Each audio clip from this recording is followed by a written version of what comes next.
ही रेपटी के। अच्छा, इस तालाब में कहते हैं कि पहले लोग बाग नहाते भी थे। हाँ नहा। अच्छा, इस तालाब का पानी बहुत निर्मल और शुद्ध रहता था, लोग बाग इसको पीते भी थे। हाँ पिया रहे, नहा रहे। और यहाँ पर अगल बगल कई सारे यज्ञ और पूजा पाठ भी होते थे। हाँ हाँ। अब इस समय इस तालाब के बारे में यहाँ का सरपंच या लोग बाग इस पर ध्यान दे रहे हैं कि नहीं दे रहे हैं? अब देखे तो मार गढ़ा सड़हा खड़ा है चारू करके कहा। तो आप क्या चाहते हैं, रीवा के रानी तालाब की तरह इसका जीर्णोद्धार होना चाहिए क्या? अब वो तो आप आदमी के ऊपर है। नहीं तो आपकी क्या इच्छा है कि इस तालाब की अरे हमारे इच्छा के बाद से कुछ न हो। इस तालाब में कितने घाट थे? 3 घाट थे। कौन कौन से घाट थे? एक ही घाट था। हाँ, और ये घाट। नाम बताइए घाटों का।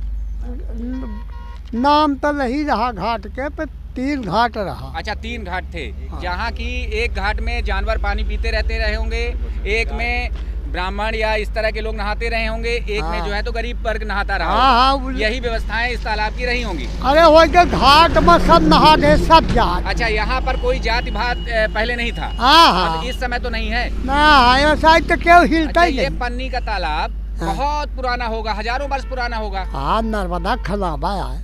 अच्छा, चलिए बहुत बहुत क्या नाम है बाबा जी आपका?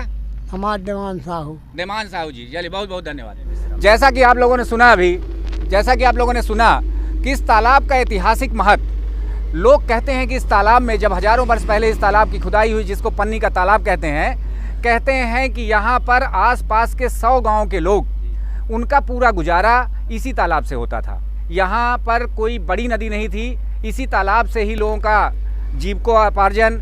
बहुत सारे साधु सन्यासी भी इस तालाब में आया करते थे। अभी मैं आपको इस तालाब की पूरी फोटो दिखाता हूँ। देखिए, आप देख रहे होंगे इस तालाब का निर्मल जल, समुद्र जैसा जल, ऐसा अद्भुत जल जिसमें कि पेड़ों की छाया। देखिए, बरसात के बाद इस तरह का सुंदर दृश्य अभी तक शायद ही आप लोगों ने देखा होगा। पेड़ों की उल्टी छाया, जैसे ये पेड़ आपको दिख रहा होगा, इस पेड़ की उल्टी छाया इस तरह से इस तालाब में पड़ती है कि लगता है कि जैसे इतना मनोरम दृश्य तो हमने अभी तक नहीं देखा था। आप लोग देखिए। और ये पन्नी का तालाब नेशनल हाईवे 7 में रीवा से जब अपन बनारस की ओर जाते हैं, कहते हैं कि बनारस के पंडित भी, बहुत सारे पंडित भी बीच बीच में यहाँ पर आते थे और यज्ञ वगैरह करते थे। जैसा कि अभी मिश्रा जी भी बता रहे थे, यहाँ पे इस तालाब में एक बार आप लोगों को आना चाहिए और इस निर्मल जल से आपको स्नान करना चाहिए और इस निर्मल जल को पीना भी चाहिए। कहते हैं बहुत सारी बीमारियाँ इस निर्मल जल को पीने से ठीक हो जाती हैं। अब आप लोगों को मैं बहुत पुराने ज़माने का एक गद्दा बताता हूँ। जैसे यही एक चीज़ थी, जब उस समय रुई का गद्दा नहीं होता था, लोगों के पास कपड़े नहीं होते थे, इसी एक चीज़ से लोग बाग अपनी व्यवस्थाएं करते थे, सोते थे और इसी को ओढ़ते थे। आइए मिश्रा जी से पूछते हैं इसके बारे में, ये बताएंगे डिटेल। क्या मिश्रा जी, इसका क्या उपयोग होता था पहले?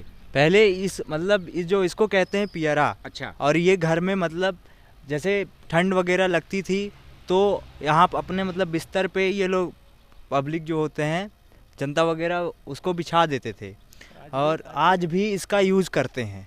हजारों वर्ष इसका पहले यूज़ करते थे। मतलब इसको आप मान सकते हैं कंबल है, रजाई है, रुई है और इसको मतलब घर में मतलब जनता वगैरह यूज़ करते थे।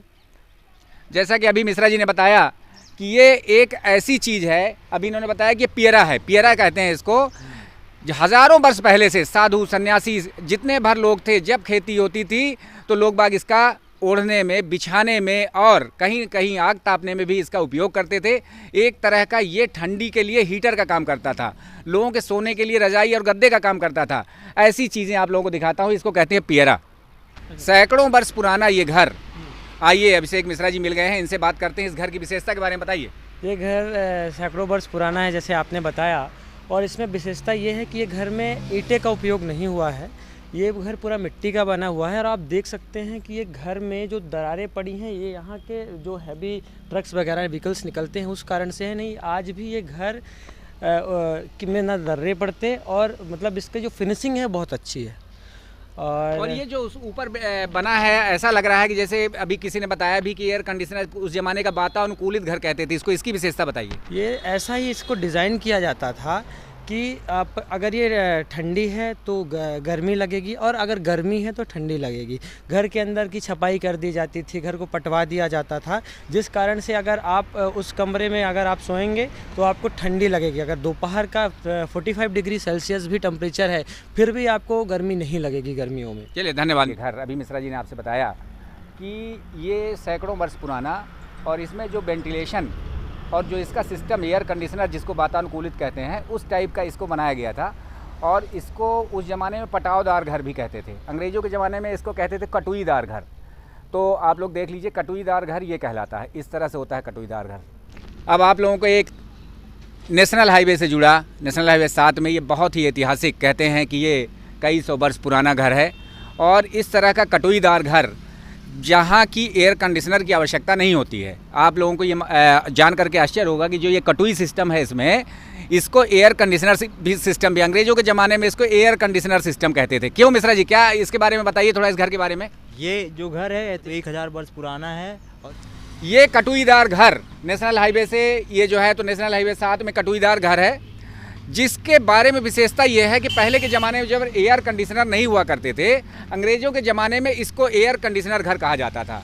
इसकी विशेषता ये थी कि ये कटुईदार घर होता था, पटावदार घर होता था, और इसमें एक नीचे का फ्लोर होता था, एक ऊपर का होता था। ऊपर वाले फ्लोर में कोई रहे या ना रहे, टेम्परेचर जो है तो मेंटेन रहता था। इस बारे में मिश्रा जी से भी पूछते हैं। सैकड़ों वर्ष पुराना घर आप कब से देख रहे हैं और कैसा लग रहा है आपको?